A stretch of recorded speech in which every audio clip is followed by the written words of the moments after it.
यूं तो देश में नेतागिरी का चलन आम बात है और हर दूसरा इंसान खुद को नेता समझता है। मगर बीते कुछ सालों से विवादित बयान देने वाले नेताओं की, या यूं कहें कि समाज को बांटने वाले नेताओं की देश में बाढ़ सी आ गई है। वैसे यह बात भी सही है कि देश की जनता को भड़काने वाले इन नेताओं के सुर मौके की नज़ाकत को भांप कर बदलते रहते हैं। अब ये तो जाहिर सी बात है कि यह नेता जब भी अपना मुंह खोलते हैं तो इनके भाषणों की गर्मी पूरे भारत में महसूस की जाने लगती है। वहीं राजनीति हलकों में तो मानो इनके बयानों से सुनामी आ जाती है। एक दूसरे पर लाछन लगाते लगाते यह नेता कब धर्म की राजनीति करने लगते हैं, यह बात तो देश की भोली भाली जनता को भी पता नहीं चलती। असल में इसकी वजह एक यह भी है कि इन नेताओं को हर बात पर बखेड़ा खड़ा करना बखूबी तरीके से आता है। नमस्कार दोस्तों, मैं हूं राशिद अली और स्वागत करता हूं आपका खास प्रोग्राम नेताओं के बड़बोले बोल में। आज के इस स्पेशल कार्यक्रम में हम बात करेंगे एक ऐसे ही नेता के बारे में जिसने जब भी बयान दिया तो हर अखबार की सुर्खियां बन गया। इस नेता ने जब भी जो भी कहा तो वो विवाद का विषय बन गया। जी हाँ, आज हम आपको बताएंगे ऑल इंडिया मजलिस इत्तेहादुल मुसलमीन यानी AIMIM के अध्यक्ष और हैदराबाद से सांसद असदुद्दीन ओवैसी के बारे में। विदेश में रहकर बेहद उच्च कोटि की शिक्षा हासिल करने वाले ओवैसी कैसे कैसे इस तरह की राजनीति करने लगते हैं, आइए आपको बताते हैं। हाल ही में उत्तर प्रदेश विधानसभा चुनाव के मद्देनजर राज्य में अपनी पार्टी की जड़ें जमाने के लिए असदुद्दीन ओवैसी ने विपक्षी दलों को देश में मुसलमानों की स्थिति और खुद पर लगने वाले तमाम आरोपों पर बहस करने की खुली चुनौती दे दी थी। ओवैसी ने एक सभा के दौरान कहा था कि आज़ादी के बाद से ही देश के मुसलमानों की हालत बद से बदतर हो गई, लेकिन कांग्रेस समेत किसी भी दल ने इस तरफ ध्यान नहीं दिया है। इतना ही नहीं, उन्होंने अपनी पार्टी में मुसलमानी चेहरे कहे जाने वाले सपा नेता आजम खां, बसपा नेता नसीमुद्दीन सिद्दीकी और कांग्रेस महासचिव गुलाम नबी आज़ाद को मुस्लिम लीडर तक करार दे दिया। अपने एक और बयान में ओवैसी कहते हैं कि सपा, बसपा, कांग्रेस और बीजेपी के नेता मुझे सांप्रदायिक बताते हैं। कहते हैं कि मैं भड़काऊ भाषण देता हूं, लेकिन जो उनके नेता भाषण देते हैं क्या उनमें फूल बरसते हैं? हम तो लोगों के 70 साल से दबे जज्बात को बताते हैं। संविधान में हमें अपने हक के लिए लड़ने का हक दिया है। ओवैसी यह भी कहते हैं कि हम सारी पार्टियों को खुली चुनौती देते हैं कि वे मुसलमानों की हालात और हम पर लगाए जाने वाले आरोपों पर हमारे जलसे में आकर बहस करें, या हम उनके जलसे में आकर बहस कर सकते हैं। चलिए अब आपको बताते हैं ऐसे ही एक हैरान कर देने वाला किस्सा। ओवैसी के भारत माता की जय नहीं बोलने वाले बयान को सुनकर एक 100 वर्षीय महिला को ऐसा सदमा पहुंचा कि वह बेहोश हो गई। एक अखबार में इस तरह से लिखा था कि स्वाधीनता संग्राम में गांधी जी के एक सहयोगी के साथ काम कर चुकी इस महिला ने जैसे ही ओवैसी का भाषण सुना तो उन्हें ऐसा सदमा लगा कि वो उसे बर्दाश्त नहीं कर सकी और तुरंत बेहोश हो गई। महिला के परिजनों ने ओवैसी के बयान को लेकर मामला दर्ज करवाया। गोपालगंज के एक डेरवा की 100 वर्षीय बुजुर्ग महिला सदिकान खातून ने टीवी पर ओवैसी का भाषण सुना था। सदिकान खातून ने जब ओवैसी को यह कहते सुना कि मेरी गर्दन पर चाकू रखकर कहो तब भी मैं भारत माँ की जय नहीं बोलूँगा, तो वह गुस्से से भर उठी और बेहोश हो गई।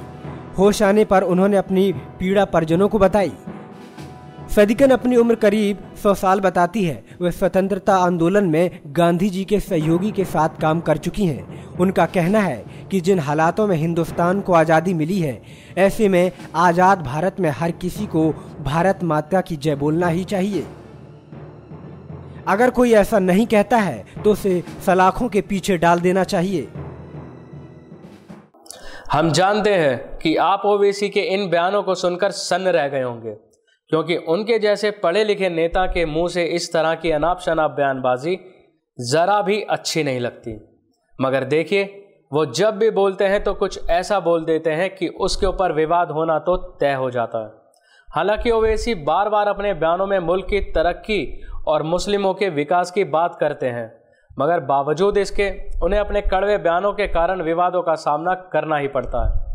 अब आइए आपको बताते हैं ओवैसी के कुछ और विवादित बयानों के बारे में, जिनकी वजह से उनको हर तरफ आलोचनाओं का सामना करना पड़ा था। यह बात 2014 में हुए लोकसभा चुनाव की है, जब असफुद्दीन अवैसी ने हैदराबाद में पीएम मोदी के खिलाफ बेहद भड़काऊ भाषण दिया था। अवैसी ने पीएम के खिलाफ काफ़ी ज़्यादा अपशब्द कहे थे और इसके बाद उनकी सड़क से संसद तक खूब आलोचना हुई थी।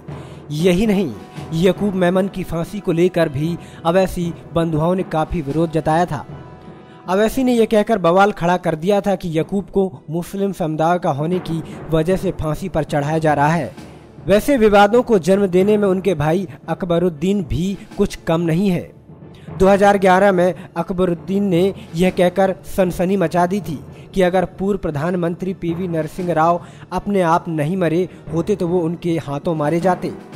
इतना ही नहीं, बल्कि अकबरुद्दीन ने तो विवादित बयान देते हुए यह तक कह दिया था कि अगर कसाब को फांसी दी जा रही है तो गुजरात दंगों के लिए नरेंद्र मोदी को भी फांसी देनी चाहिए। इसी तरह से अवैसी ने बॉलीवुड स्टार सलमान खान पर भी जमकर निशाना साधते हुए उन्हें बेवड़ा साहब तक कह डाला था।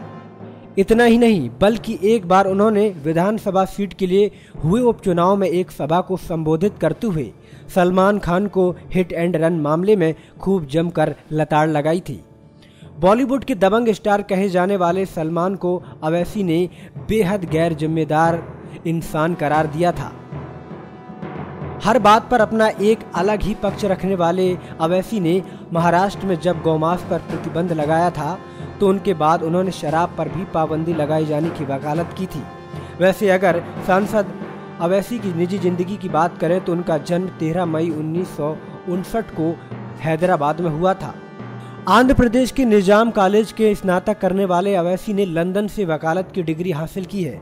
आंध्र प्रदेश के हैदराबाद ओल्ड सिटी में करीब 40 सालों से भी ज्यादा वक्त से अवैसी परिवार का राजनीतिक दबदबा बना हुआ है। सुल्तान सलाउद्दीन अवैसी द्वारा शुरू की गई मजलिस-ए-इत्तेहादुल मुसलमीन पार्टी ने हैदराबाद ओल्ड सिटी को अपना गढ़ बना लिया है। बढ़ती ही लोकप्रियता के साथ साथ सलाउद्दीन अवैसी अपने कद की वजह से मुसलमानों के नेता के तौर पर भी खूब मशहूर हुए। साल 1984 में वो पहली बार हैदराबाद से लोकसभा के लिए चुने गए और साथ ही विधानसभा में भी उनकी पार्टियों के सदस्यों की संख्या बढ़ती गई। हालांकि कई बार इस पार्टी पर एक सांप्रदायिक दल होने के आरोप लगे, लेकिन आंध्र प्रदेश की बड़ी राजनीतिक पार्टियां कांग्रेस, तेलुगु देशम दोनों ने अलग अलग समय पर उससे गठबंधन बनाए रखा। सलाउद्दीन अवैसी की राजनीतिक विरासत को उनके दो बेटे असउद्दीन और अकबरुद्दीन अवैसी संभाल रहे हैं। दोनों भाई अपने पिता के नक्शे कदम पर चलते हुए हर कदम पर मुसलमानों के मसीहा बनने की कोशिश करते हुए दिखाई देते हैं। अवैसी के छोटे भाई अकबरुद्दीन अवैसी को ओल्ड सिटी का बाहुबली नेता माना जाता है। अकबरुद्दीन अवैसी के पिता सलाउद्दीन अवैसी ने हैदराबाद ओल्ड सिटी में परतागुल्टी से चुनाव लड़ा था और बाद में वो हमेशा ओल्ड सिटी से चुनाव लड़ते रहे और जीतते भी रहे।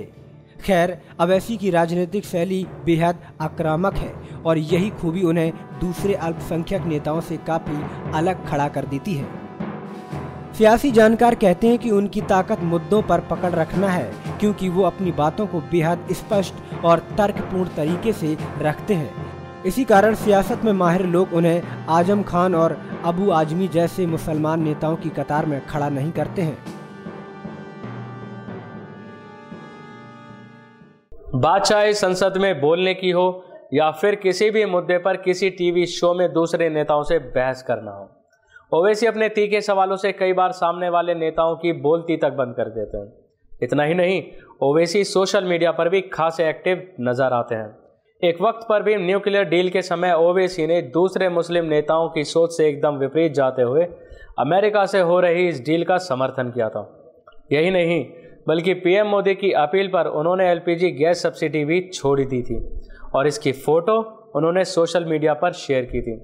हिंदी, उर्दू और अंग्रेजी भाषाओं पर ओवैसी की एक अच्छी खासी पकड़ है और इसका इस्तेमाल वो अमूमन दूसरे नेताओं पर अपनी बयानबाजी के लिए करते रहते हैं। मगर फिर भी ओवैसी जैसे नेताओं को सिर्फ एक समुदाय के बारे में ही नहीं सोचना चाहिए, बल्कि पूरे मुल्क को लेकर आगे चलना चाहिए, नहीं तो भारत मजहबी रंगों में बटकर रह जाएगा। आज के इस स्पेशल प्रोग्राम में बस इतना ही। अगली बार फिर आपसे मुलाकात होगी, तब तक के लिए नमस्कार।